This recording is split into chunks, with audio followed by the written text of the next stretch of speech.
Hello students, welcome back to SKR IAS के YouTube channel पर।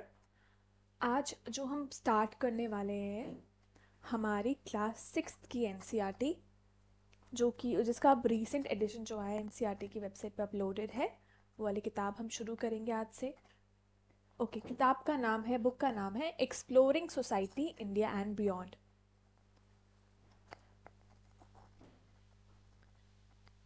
Exploring exploring society India and beyond, class social science text book for grade 6।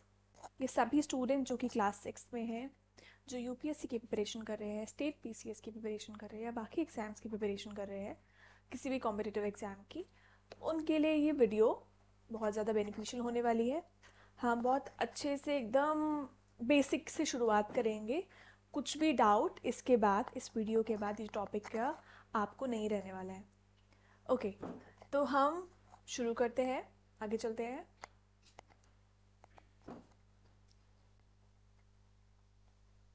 ये PDF NCERT की website से आप ले सकते हैं। All right,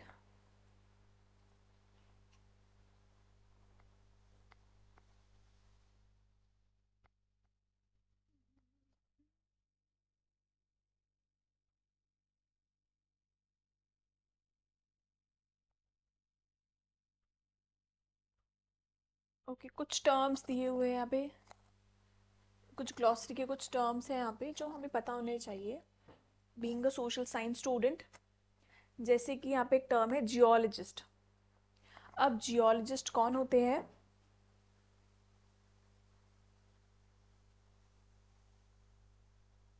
all right, geologist क्या करते हैं basically? Geologist they study the physical features of the earth like the socials, like the soil, stones, hills, mountains, rivers, seas, oceans and other such parts of the earth. तो geologist basically क्या करते हैं? वो study करते हैं physical features of the earth की। Geologist they study physical features of the earth, जैसे कि soil, stones, hills, mountains, rivers, seas, oceans और other such parts of the earth. उसको स्टडी करने वाले लोगों को कहते हैं जियोलॉजिस्ट। आई होप जियोलॉजिस्ट समझ आया। जियोलॉजिस्ट क्या करते हैं? स्टडी करते हैं physical feature of the earth की, जैसे कि सॉइल, स्टोन्स, और मेंशन है यहाँ पे soil, stones, river, seas, oceans और बाकी जो पार्ट्स है अर्थ के, उसको स्टडी करने वाले लोगों को हम जियोलॉजिस्ट कहते हैं। Okay, next topic, next word is palaeontologist. अब ये पेलियंटोलॉजिस्ट क्या होते हैं? Palaeontologist they study the remains of plants, animals. ये जो स्टडी करते हैं, जो कि प्लांट के रिमेन्स होते हैं, animals, humans from millions of years ago in the form of fossils, की जो फॉर्म में है ना, जितने मिलियंस ऑफ ईयर्स पुराने प्लांट्स, एनिमल्स और ह्यूमंस जो फॉसिल्स की फॉर्म में प्रेजेंट है अभी, जो मिलियंस ऑफ ईयर्स पुराने हैं, उनको स्टडी करने वाले लोगों को we call palaeontologist. Geologist features of earth, physical features of the earth को स्टडी करते हैं। Palaeontologist they study the plants, animal, humans remain, जो कि मिलियंस ऑफ ईयर्स पुराने हैं, उनको स्टडी करने वाले लोगों को we call palaeontologist. Next is anthropologist. Anthropologist क्या करते हैं? एंथ्रोपोलॉजिस्ट स्टडी ह्यूमन सोसाइटीज को स्टडी करते हैं, cultures from the oldest time to the present. अब एंथ्रोपोलॉजिस्ट जो लोग होते हैं, दे स्टडी ह्यूमन सोसाइटीज़ को स्टडी करते हैं, उनके कल्चर्स को स्टडी करते हैं। ह्यूमन सोसाइटी, उनके कल्चर को स्टडी करना, जो कि एंशियंट टाइम से, ओल्डेस्ट टाइम से अभी तक, सभी को, सारा पुराने समय से अभी तक की सोसाइटी और कल्चर को स्टडी करते हैं। दोज आर एंथ्रोपोलॉजिस्ट, जो स्टडी करते हैं ह्यूमन सोसाइटीज़, कल्चर्स को, जो कि ओल्डेस्ट से अभी तक, प्रेजेंट तक है, उनको कहते हैं एंथ्रोपोलॉजिस्ट। सो हमें अभी तक जियोलॉजिस्ट समझ आया, पेलियंटोलॉजिस्ट समझ आया, एंथ्रोपोलॉजिस्ट। नेक्स्ट वर्ड है आर्कियोलॉजिस्ट। अब आर्कियोलॉजिस्ट क्या करते हैं? Archaeologist they study the past by digging up remains that people, plants, animals left behind. ये स्टडी करते हैं पास्ट को, और क्या से कैसे पास्ट को स्टडी करते हैं? डिग करते हैं, ज़मीन को खोदते हैं, उससे निकालते हैं जो कि लोग यूज़ कर रहे होते थे। This digging up remains the people, plants, animal, जो भी पीपल, लोगों ने, एनिमल्स, प्लांट जो भी रह गए हैं, रिमेन्स उनको ज़मीन से खोदने के बाद उसको स्टडी करते हैं। जैसे क्या क्या स्टडी करते हैं, जो एनिमल्स ह्यूमंस टूल्स यूज़ करते होंगे, पॉट्स यूज़ करते होंगे, बीड्स, फिगरीन्स यूज़ करते होंगे, टॉयज़, बोन्स, एनिमल ह्यूमंस की bones, teeth of animals and humans, burned grains, parts of houses और ब्रिक्स अमंग अदर्स, उनको कहते हैं आर्कियोलॉजिस्ट। जैसे हम आगे पढ़ेंगे फर्दर क्लासेस की बुक्स में, आर्कियोलॉजिस्ट जैसे कि हड़प्पन सिविलाइजेशन को आर्कियोलॉजिस्ट ने स्टडी करा, कैसे वो कौन से मटेरियल पॉट्स यूज़ करते थे, कौन से मटेरियल के वो टॉयज़ यूज़ करते थे, उनका जो भी फिगरीन्स मिले उनको डिग करने पर आर्कियोलॉजिस्ट को, उन्होंने उससे स्टडी करा कि एक हड़प्पन सिविलाइजेशन हुआ करती है, इंडस वैली सिविलाइजेशन के बारे में पता किया। तो दोज वर आर्कियोलॉजिस्ट जिन्होंने इसको स्टडी करा। तो हमें समझ आया आर्कियोलॉजिस्ट बेसिकली क्या करते हैं, वो स्टडी करते हैं, डिग करते हैं, they study bye digging up remain, जो कि किसके होते हैं, पीपल, प्लांट्स, एनिमल जो कि उन्होंने छोड़ दिए हैं। और उन क्या क्या स्टडी करते हैं, उनका टूल जो यूज़ करते थे, पॉट्स, बीड्स, फिगरीन्स, टॉयज़, वो सभी जो यूज़ करते थे।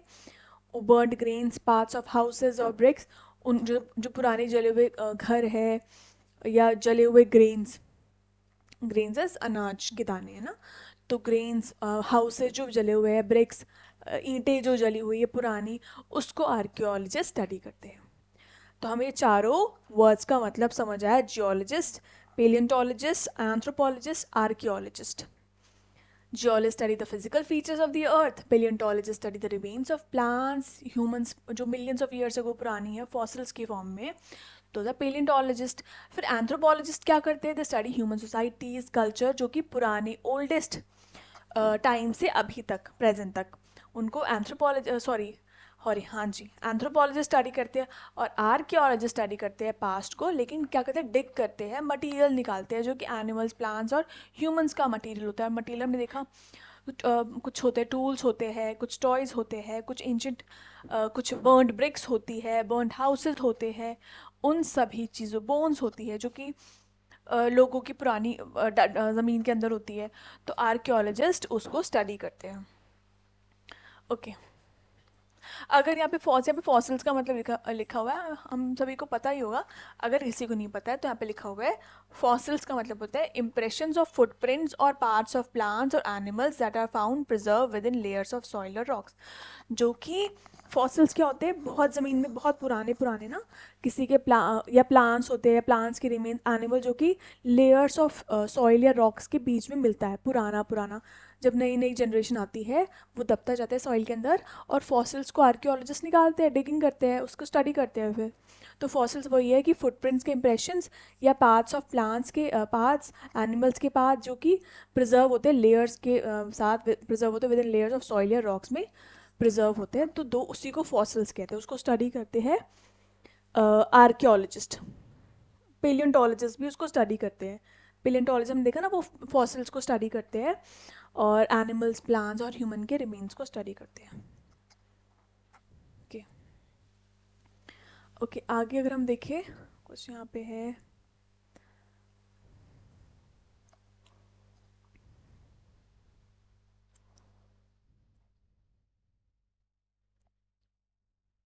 यहाँ पे कुछ इन्फॉर्मेशन दी हुई है। Don't miss out, many of our institutions have mottos inspired by the wisdom of our ancient text. बहुत सारे हमारे इंस्टीट्यूशंस में ना, हमारी यूनिवर्सिटीज़ में भी, हर जगह, स्कूल में भी इवन ना, मोटो होता है एक, जैसे कुछ यूनिवर्सिटी का, अगर मुझे भी याद नहीं आ रहा है, पर बहुत सारे इंस्टीट्यूशंस और का मोटो होता है, जैसे कि और गवर्नमेंट इंस्टीट्यूशंस का भी, यूनिवर्सिटीज़ का भी, कॉलेज का भी, अलग अलग डिफरेंट यूनिवर्सिटीज़ का भी अपना मोटो होता है। तो वैसे यहाँ पे लिखा हुआ है कि many of our institution have mottos होते हैं उनमें, और वो इंस्पायर्ड होते हैं किसी एंशिएंट टेक्स्ट से, वो कंटेंट लिया होता है, वो मोटो लिया होता है। वैसे ही जैसे गवर्नमेंट ऑफ इंडिया का जो मोटो है सत्यमेव जयते, तो सत्यमेव जयते हमारे गवर्नमेंट ऑफ इंडिया का मोटो है। ट्रुथ अलोन ट्रिम्स, मतलब कि हमेशा सत्य की जीत होती है, ट्रायम्फ, तो हमेशा सत्यमेव जयते, हमेशा सत्य की जीत होती है। और सुप्रीम कोर्ट का मोटो है यतो धर्मोस्ततो जय, where there is dharma there is victory. यतो धर्मस्ततो जय, जहाँ पे धर्म है वहाँ पर, जहाँ पे धर्म है वहीं पर विजय होती है, वहीं पर जीत होती है। तो हमें हमने आज जाना कि गवर्नमेंट ऑफ इंडिया का मोटो है सत्यमेव जयते। हम आगे देखेंगे कि सत्यमेव जयते का जो मोटो है ये उपनिषद से लिया गया है, मुंडक उपनिषद से। हम आगे वीडियोस में जैसे जैसे चैप्टर्स में आगे जाएंगे तो हमें आगे समझ आता रहेगा। तो ये जो सत्यमेव जयते मुंडक उपनिषद से लिया गया है, और जो ये गवर्नमेंट ऑफ इंडिया का मोटो है। और दूसरा मोटो हमने देखा सुप्रीम कोर्ट का मोटो है यतो धर्मोस्ततो जया, जहाँ पर धर्म है वहीं पर विक्ट्री है। ओके, आगे हम चले तो यहाँ पे थोड़ा समरी दी हुई है कि कुछ छोटा सा कि फैमिली क्या होता है। Family is the foundation of human society. एक ह्यूमन सोसाइटी का जो फाउंडेशन है, शुरुआत तो एक फैमिली से होती है, परिवार से होती है, परिवार के बाद ही तो सोसाइटी बनती है। फैमिली पहले एक इंडिविजुअल मेंबर्स, फैमिली के 4-5 मेंबर्स, फिर एक फैमिली बनती है। उसी को अगर फैमिली बहुत से फैमिलीज को मिला दे ह्यूमन सोसाइटी बनती है। तो ये लिखा हुआ है कि family is the foundation of human society. Ideally members of a family support each other in their many duties and task. तो वैसे ही फैमिली के जो मेंबर्स होते हैं हमेशा सपोर्ट करते एक दूसरे को उनके ड्यूटीज़ और टास्क में। जैसे हम मम्मा कुछ काम कर रही है, पापा कुछ काम कर रहे हैं, भाई बहन अपने अपने कुछ रोल रिस्पॉन्सिबिलिटीज़ पूरे कर रहे हैं। तो वही बताया गया है कि फैमिली में मेंबर्स एक दूसरे को सपोर्ट करते हैं उनके एक दूसरे की ड्यूटीज़ और टास्क में। कम्युनिटी अ बिगर यूनिट, कम्युनिटी एक बिगर यूनिट है, फैमिली एक छोटा यूनिट है, कम्युनिटी एक बिगर यूनिट है। It also implies that people do their best to support each other. एक कम्युनिटी में क्या करते हैं, उसी फैमिली का थोड़ा बड़ा वर्जन, तो देखा जाए कि वहाँ पे भी सपोर्ट करते एक दूसरे को। Community can be defined in several ways and there are many kinds of community. बहुत से तरीके की कम्युनिटीज़ है, और अगर हम देखिए कम्युनिटी जो है वो इंटरडिपेंडेंट है। एक कम्युनिटी दूसरे कम्युनिटी पर इंटरडिपेंडेंट और वाइस वर्सा, दूसरी उस पर। ओके,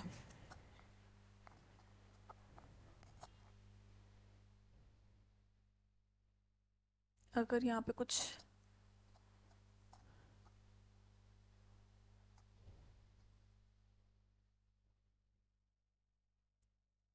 ओके, हम आगे चैप्टर को शुरू करेंगे अब।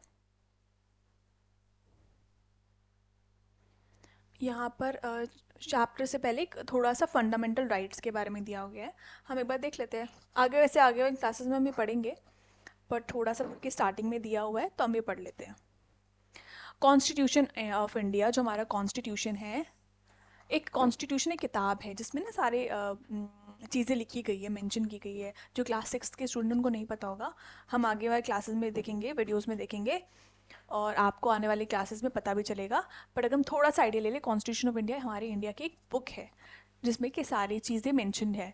अगर हम उसकी किताब के पार्ट 3 की बात करें, आर्टिकल्स 12 से 35 के बीच की, part 3 articles 12 to 35 fundamental right वहाँ पे मेंशन है। सब्जेक्ट टू सर्टेन कंडीशंस, हम एक्सेप्शंस, कुछ कंडीशंस और रीजनेबल रिस्ट्रिक्शंस उसको गारंटी करते हैं फंडामेंटल राइट्स। तो ठीक है, हम इतना पता होना चाहिए। हमारी कॉन्स्टिट्यूशन में किताब है, उसमें पार्ट 3 जो है आर्टिकल 12 से लेकर 35 तक, आर्टिकल 12 से लेकर 35 पार्ट 3 फंडामेंटल राइट्स का उसमें जिक्र है। ओके, अब इसमें सबसे पहला जो फंडामेंटल राइट है that is right to equality. सबसे पहला fundamental right is right to equality. आने वाली क्लासेस में हम देखेंगे कि राइट टू इक्वालिटी का भी आर्टिकल नंबर में पता होना चाहिए अगर हम किसी एग्जाम की प्रिपरेशन कर रहे हैं तो। पर अभी हम बेसिक लेवल पे देख रहे हैं। सबसे पहले है right to equality, fundamental right है। इसमें राइट टू इक्वालिटी के अंडर कुछ कुछ और भी है, जैसे कि बिफोर लॉ और इक्वल प्रोटेक्शन ऑफ लॉ। तो राइट टू इक्वालिटी तो हमें है ही, लॉ के सामने भी बिफोर लॉ के राइट टू इक्वालिटी है, और इक्वल प्रोटेक्शन ऑफ लॉज, हमारे लॉज का इक्वल प्रोटेक्शन भी होने का फंडामेंटल राइट में गारंटी दी गई है। दूसरा है इर्रिस्पेक्टिव ऑफ इक्वालिटी हमें मिलेगी, हमें भेदभाव नहीं होगा, ना रिलीजन के बेसिस पे, ना रेस के बेसिस पे, ना कास्ट, सेक्स और प्लेस ऑफ बर्थ के बेसिस पे हमारे साथ भेदभाव नहीं होगा। हमें राइट टू इक्वालिटी का पूरा पूरा अधिकार है, हमारे कॉन्स्टिट्यूशन में गारंटी दी गई है। Next is right to equality of opportunity in public employment. अगर हम एम्प्लॉयमेंट की बात करें, हमारे पास पूरा अधिकार है, हम कोई भी एम्प्लॉयमेंट, हम कोई भी पब्लिक को अप्लाई कर सकते हैं। हमें अपॉर्चुनिटी है कि हम किसी भी एम्प्लॉयमेंट के लिए हम एलिजिबल है, जो भी उसकी एलिजिबिलिटी होगी, बेसिक जो भी होता है कि एज कितना, वो अलग बात है, पर कोई भी किसी पर भी वो भेदभाव नहीं किया जाएगा पब्लिक एम्प्लॉयमेंट के लिए। कुछ उसमें एक्सेप्शंस है, वो हम आगे आगे देखेंगे। राइट टू इक्वालिटी में एक और है अबॉलिशन ऑफ अनटचेबिलिटी और टाइटल्स। अनटचेबिलिटी को भी अबॉलिश करने की बात करी गई है, और टाइटल्स क्या होते हैं ये हम आगे देखेंगे। राइट टू फ्रीडम हमारा दूसरा फंडामेंटल राइट है. Right to freedom of expression, assembly, association, मतलब हमें एक्सप्रेस करने का फ्रीडम है, एक्सप्रेस कर सकते हैं, असेंबल कर सकते हैं, एसोसिएट कर सकते हैं, मूव कर सकते हैं, रेजिडेंस हमारा हो सकता है, हमें उसको फ्रीडम है. प्रोफेशन, हम कोई भी प्रोफेशन चूज़ कर सकते हैं अपनी पसंद के अकॉर्डिंग, लेकिन उसमें कुछ एक्सेप्शंस है, वो हम आगे देखेंगे. Right to freedom of certain protection in respect of conviction for offences, उसमें भी हमें फ्रीडम है. Protection of life and liberty, personal liberty में भी हमें राइट टू फ्रीडम है. Free and compulsory education for children between the age of 6 and 14 years, ये एक फंडामेंटल राइट है कि हमें फ्री और सरकार का ये ड्यूटी और हमारा ये राइट है कि फ्री और कंपल्सरी एजुकेशन प्रोवाइड करना बच्चों को, जो कि 6 से 14 साल के बीच बच्चों को फ्री और कंपल्सरी एजुकेशन प्रोवाइड करना. It's a fundamental right. Free and compulsory education for children between the age of 6 and 14 years. Right to freedom है protection against arrest and detention. Arrest अगर किया जाए, डिटेंशन किया जाए, तो उसमें भी हमें राइट टू फ्रीडम दिया गया है. राइट अगेंस्ट एक्सप्लॉयटेशन भी राइट है कि prohibition of traffic in human beings and forced labour, prohibition of employment of children in hazardous jobs, उसमें भी एक्सप्लॉयटेशन के लिए अगेंस्ट भी राइट है हमारे पास कि बच्चों को ऐसे हैजर्डस जॉब में नहीं इन्वॉल्व कर सकते हैं. Right to freedom of religion, freedom of conscience, free profession, practice and propagation of religion, freedom to manage religious affairs, freedom as to payment of taxes for promotion of any particular religion, freedom as to attendance at religious instruction और religious worship in educational institutions wholly maintained by the state. एक और fundamental right है cultural और educational rights के बारे में कि protection of interest of minorities to conserve their language, script और कल्चर. पूरा राइट है माइनॉरिटीज़ को कि अपने लैंग्वेज, स्क्रिप्ट और कल्चर को वो प्रिजर्व कर सके, प्रोटेक्ट कर सके.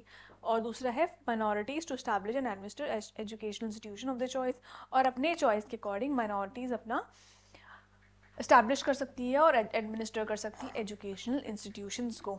और last but not the least, right to constitutional remedies भी एक राइट है, फंडामेंटल राइट है, by issuance of directions or orders or writs by the Supreme Court and High Courts for enforcement of the fundamental rights. कि fundamental rights को enforce करने के लिए Supreme Court और High Court के पास writs को issue करने का right है कि वो issue कर सकते हैं writ. फंडामेंटल ड्यूटीज़ भी है जो कि हमारे पार्ट 4A आर्टिकल 51A में मेंशन है कॉन्स्टिट्यूशन ऑफ इंडिया में. हमने ऊपर देखा कि फंडामेंटल राइट्स पार्ट 3 आर्टिकल 12 से लेकर 35.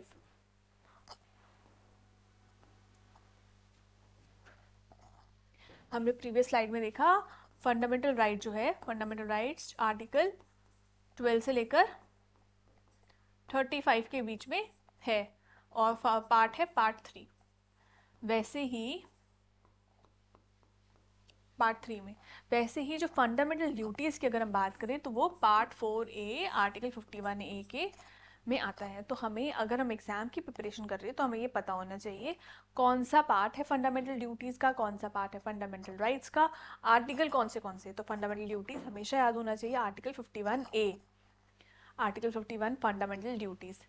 ओके, तो हमारी ड्यूटी क्या है? Duty of every citizen. क्या है duty? To abide by the constitution and respect its ideals and institutions, the national flag and national anthem. हर किसी को national flag और national anthem की respect करनी है और उस पर चलना भी है, उसके ideals institution पे हमें respect करनी है. ठीक है. To cherish and follow the noble ideals which inspire our national struggle for freedom. तो जो noble ideals है उसको उनसे इंस्पायर होना है, जिससे हमारे देश को आज़ादी मिली, उसको चेरिश और फॉलो करना है हमें उन नोबल आइडियल्स को. Next is to uphold and protect the sovereignty, unity and integrity of India. हमें उसकी रिस्पॉन्सिबिलिटी है कि हमें देश की सोवरेनिटी, यूनिटी एंड इंटीग्रिटी को अपहोल्ड करना है, उसको प्रोटेक्ट करना है. टू डिफेंड द कंट्री, तो डिफेंड करना है कंट्री को, और नेशनल सर्विस देनी है जब ज़रूरत पड़ेगी देश के लिए, तो हमें वो भी करना होगा. हार्मनी प्रमोट करना and the spirit of common brotherhood amongst all the people of India, transcending religious, linguistic and regional और sectional diversities, to renounce practices derogatory to the dignity of women. हमें उन महिलाओं के लिए जो प्रैक्टिसेस डेरोगेटरी है उन प्रैक्टिसेस को छोड़ देना है, हमें हटा देना है उसको सोसाइटी से. हमें वैल्यू करना है, प्रिजर्व करना है rich heritage of our composite culture को, वैल्यू भी करना है और प्रिजर्व भी करना है। हमें प्रोटेक्ट करना है, इंप्रूव करना है नेचुरल एनवायरनमेंट को, फॉरेस्ट को, लेक्स को, रिवर्स को, वाइल्ड लाइफ को, और हमें कंपैशन रखना है, हमें कंपैशनेट होना है लिविंग क्रीचर्स के towards. Next is to develop the scientific temper, humanism and the spirit of inquiry and reform. Scientific temper को डेवलप करना है, लॉजिकल रीजनिंग के थ्रू सोचना है और काम करना है, एक्ट करना है। To safeguard public property and to observe violence, हमें पब्लिक प्रॉपर्टी को सेफगार्ड करना है और वायलेंस को हटा देना है। To strive towards excellence in all spheres of individual and collective activity so that the nation constantly rises to higher levels of endeavor and achievement.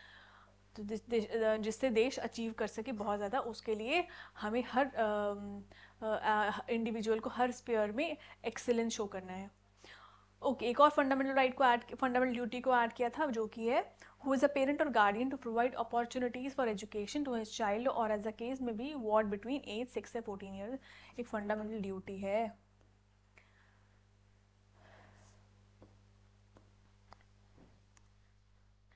Okay, तो जो आर्टिकल 51A है फंडामेंटल ड्यूटीज जिसमें mention है, article 51A है जो कि fundamental duty जिसमें mention है, इसको इंसर्ट किया गया था कॉन्स्टिट्यूशन में 42nd अमेंडमेंट एक्ट के थ्रू। 42nd अमेंडमेंट एक्ट 1976 के थ्रू ऐड किया गया था और ये इफेक्ट में आया था 3 जनवरी 1977। और ये जो के फंडामेंटल ड्यूटी है, ये वाला last part, it was inserted by constitution 86 amendment act 2002 with effect from 2010 1 April. Okay, तो ये भी एक फंडामेंटल ड्यूटी है अब। ओके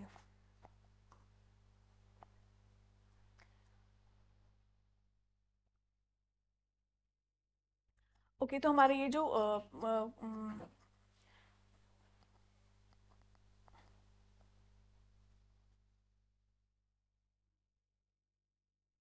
हम इस बुक में क्या क्या पढ़ने वाले हैं इसको हम देख लेते हैं, फिर हम नेक्स्ट वीडियो से, नेक्स्ट क्लास से हम इसको चैप्टर शुरू करेंगे। ओके, तो हम पहला देखेंगे चैप्टर थीम ए है India and the world, land and the people. उसमें पहला चैप्टर है लोकेटिंग प्लेसेस ऑन अर्थ। ये हमारा फर्स्ट चैप्टर होने वाला है, हम इसको नेक्स्ट वीडियो से कंटिन्यू करेंगे। Locating places on earth. Next chapter होने वाला है ओशंस एंड कॉन्टिनेंट्स, जो उसके बाद हम पढ़ेंगे। फिर उसके बाद हम पढ़ेंगे लैंडफॉर्म्स और लाइफ के बारे में। फिर थीम बी पर जाएंगे टेपेस्ट्री ऑफ द पास्ट, इसमें हिस्ट्री के टॉपिक्स है, timeline and sources of history, India that is Bharat, the beginning of Indian civilisation. इसके बारे में हम हिस्ट्री के टॉपिक्स के बारे में हम पढ़ेंगे। थीम सी में देखेंगे our cultural heritage and knowledge traditions. ये हमारा थीम सी है, इसमें टॉपिक्स है, चैप्टर का नाम है इंडियाज कल्चरल रूट्स। ये चैप्टर है 7th, इसको हम कंटिन्यू करेंगे आगे। यूनिटी इन डाइवर्सिटी और मैनी इन द वन। फिर थीम डी में देखेंगे गवर्नेंस एंड डेमोक्रेसी, इसमें पॉलिटिकल साइंस के चैप्टर्स है, पॉलिटी के चैप्टर्स इंडियन पॉलिटी के। Family and community, grass root democracy, governance, grass root democracy, local government in rural areas, local government in urban areas. और last theme E में है economic life around us, जिसमें हम value of work देखेंगे chapter, और chapter 14 economic activities around us. और last में हम ग्लॉसरी देखेंगे, जो टर्म्स होंगे जो चैप्टर्स में आए होंगे, हम चैप्टर के साथ साथ करते रहेंगे, लेकिन लास्ट में एक वीडियो हम बनाएंगे जिसमें ग्लॉसरी के सारे टर्म्स उसमें इंक्लूड होंगे। I hope you like the video. आपको कुछ भी डाउट हो, कुछ भी पूछना हो तो आप कमेंट में लिखिए, हम आपको जल्दी से रिप्लाई करेंगे। Thank you so much.